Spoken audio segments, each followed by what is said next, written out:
So over here you can see that these are the files and folders that I have on my Terabox.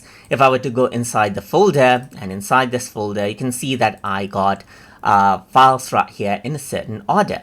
But let's say what I want to do is I want to go ahead and change the order of the file alphabetically. In that case, you can go around and click on file name, and then what happens is that it sorts it out A to Z. And first it sorts out the number, as you can see, and then it goes around all the way till U. Same goes for the folder right here, just like this as well. If I were to go around over here, click on file name again, then it sorts it out from Z to A. So you can see S on the top, I over here, U on the bottom, and the number over here on the top.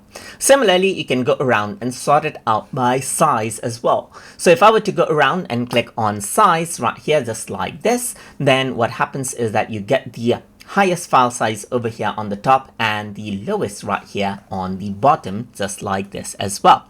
Apart from that, what you can also do is you can go around over here onto, let's say for example, all files right here, just like this. And then what you can do is, let's say for example, you see the sort by change time. So over here inside, I simply had the same time, but over here on all files, you can see that I got 1 minute difference in between these files right here.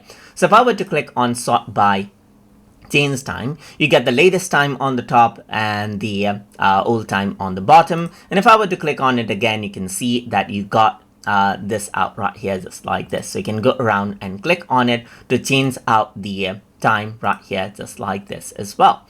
So now that is how you can simply go ahead and sort out the files that you have inside of Terabox. So I hope you guys learned something as always. And as always, please like, comment, share, and subscribe.